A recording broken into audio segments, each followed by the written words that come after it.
ವರ್ಗಗಳ ಜಾಗೃತಿ ವೇದಿಕೆ ಅಧ್ಯಕ್ಷ ಕೆ ಶಿವರಾಮು ಹೇಳಿಕೆ ಹಿಂಸಾತ್ಮಕವಾಗಿದೆ ಎಂದು ಕೂಡಲ ಸಂಗಮದ ಶ್ರೀ ಜಯಮೃತ್ಯುಂಜಯ ಸ್ವಾಮೀಜಿ ಹೇಳಿದರು. ಶನಿವಾರ ಬೆಳಗಾವಿಯಲ್ಲಿ ಗಾಂಧಿ ಭವನದಲ್ಲಿ ಸುದ್ದಿಗಾರರೊಂದಿಗೆ ಮಾತನಾಡಿ, ಹಿಂಸಾತ್ಮಕ ಹೇಳಿಕೆ ಕೊಡುವುದೇ ನಿಮ್ಮ ಗುಣ. ಪಂಚಮಸಾಲಿಗಳು ಪ್ರಾಮಾಣಿಕರಾಗಿ ಹೋರಾಟ ಮಾಡುತ್ತಿದ್ದಾರೆ. ಬಿಜೆಪಿ ಕಾಂಗ್ರೆಸ್ ಎಲ್ಲ ಅವಧಿಯಲ್ಲಿ ಹೋರಾಟ. ನಮ್ಮ ಸಮಾಜಕ್ಕೆ ಬಸವಣ್ಣ ಒಳ್ಳೆಯ ಸಂಸ್ಕಾರ ಕೊಟ್ಟಿದ್ದಾನೆ. ನಿಮ್ಮ ರೀತಿ ನೀಚ ರೀತಿಯ ಹೇಳಿಕೆ ಕೊಟ್ಟಿಲ್ಲ ಎಂದರು. ನಿಮಗಂತ ಶಬ್ದ ಬಳಸಕ್ಕೆ ನಿಮ್ಗೆ 10 ಪಟ್ಟು ಶಬ್ದ ಬಳಸೋ ಶಕ್ತಿ ಪಂಚಮಸಾಲಿಗಿದೆ. ಆದರೆ ಪಂಚಮಸಾಲಿ ಯಾವತ್ತೂ ಆ ರೀತಿಯಾಗಿರ್ತಕ್ಕಂಥ ಅಸಂಬದ್ಧವಾದಂಥ ಶಬ್ದ ಬಳಸುವಂಥ ನಾವಲ್ಲ. ನೀವೇನಾದರೂ ಆ ರೀತಿ ಹಿಂಸಾತ್ಮಕವಾದಂಥ ಹೇಳಿಕೆಯನ್ನು ಕೊಟ್ಟರಪ್ಪ ಅಂದರೆ ನಾವು ಅಹಿಂಸಾತ್ಮಕವಾದಂಥ ಹೇಳಿಕೆ ಕೊಡ್ತೀವಿ. ನೀವೇನಾದ್ರು ಹಿಂಸಾತ್ಮಕವಾದಂಥ ಚಟುವಟಿಕೆ ಮಾಡಿದ್ರೆ ಅಹಿಂಸಾತ್ಮಕವಾದ ನಿಮ್ಮ ಮನಸ್ಸನ್ನು ಗೆಲ್ಲುವ ಪ್ರಯತ್ನ ನಮ್ಮದಿದೆ.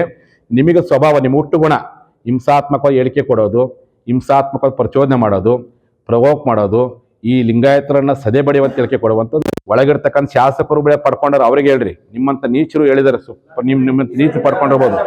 ಆದ್ರೆ ಏನು ಹೇಳಿಕೆ ಕೊಟ್ಟಲ್ಲಿ ಇವರು ಆ ಹೇಳಿಕೆ ಕೊಡುವಂತ ನೀತಿಗಳು ಬೇಕಾದ್ರೆ ಪಡ್ಕೊಂಡಿರ್ಬೋದು. ಆದ್ರೆ ಪಂಚಮಸಾಲಿಗಳು ಪ್ರಾಮಾಣಿಕ ಹೋರಾಟ ಮಾಡಕತ್ತಿ, ಈಗಿನ ಹೋರಾಟ ಅಲ್ಲ. ಪ್ರತಿದಿನ ಒಂದು ಜಿಲ್ಲೆಯವರಿಗೆ ಬರುವವರಿಗೆ ಅವಕಾಶ. ಪಂಚಮಸಾಲಿ ಹಲ್ಲೆ ಮಾಡಿದ್ರೆ ಜಮೀನು ಇರ್ತಾರೆ, ವಾಪಸ್ ಬರಲ್ಲ ಅನ್ಕೊಂಡಿದ್ರು. ಬಳಿಕವೂ ರಾಜ್ಯ ಹೆದ್ದಾರಿ ತಡೆಯುವ ಮೂಲಕ ಹೋರಾಟ ಮಾಡಿದ್ರು. ಸಿಎಂ ಸಿದ್ದರಾಮಯ್ಯ ಹೇಳಿಕೆ ಖಂಡಿಸಿ ಮತ್ತೆ ಹೋರಾಟ ಮಾಡ್ತೇವೆ ಎಂದ್ರು.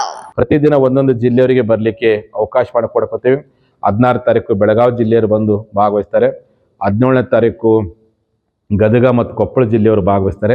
18ನೇ ತಾರೀಕು ವಿಜಯಪುರ, ಬಾಗಲಕೋಟೆ ಜಿಲ್ಲೆ, ಹಾವೇರಿ ಜಿಲ್ಲೆಯವರು ಭಾಗವಹಿಸ್ತಾರೆ. 19ನೇ ತಾರೀಕು ಪಕ್ಕದ ನಮ್ಮ ರಾಯಚೂರು, ಬೀದರ್, ಯಾದಗಿರಿ ಜಿಲ್ಲೆಯವರು ಭಾಗವಹಿಸ್ತಾರೆ. 20ನೇ ತಾರೀಕು ಗುಲ್ಬರ್ಗ ಜಿಲ್ಲೆಯವರು ಭಾಗವಹಿಸ್ತಾರೆ. ಹಿಂಗೆ ಪ್ರತಿದಿನ ಆ ಜಿಲ್ಲೆಯ ಪದಾಧಿಕಾರಿಗಳು, ಜಿಲ್ಲೆ ಹೋರಾಟಗಾರರು ಬಂದು ಭಾಗವಹಿಸ್ತಾರೆ. ಲಿಂಗಾಯತ ಮೇಲಿನ ಹಲ್ಲೆಯನ್ನ ಖಂಡಿಸಿ ಕೊರಟಗೆರೆ ಕ್ಷೇತ್ರದ ಲಿಂಗಾಯತ ಜನರು ಧರಣಿ ಮಾಡಬೇಕು ಎಂದರು. ವಿನೋದ್ ಕೋಲ್ಕಾರ್, ಕೆಎಂಎಂ ಕನ್ನಡ, ಬೆಳಗಾವಿ.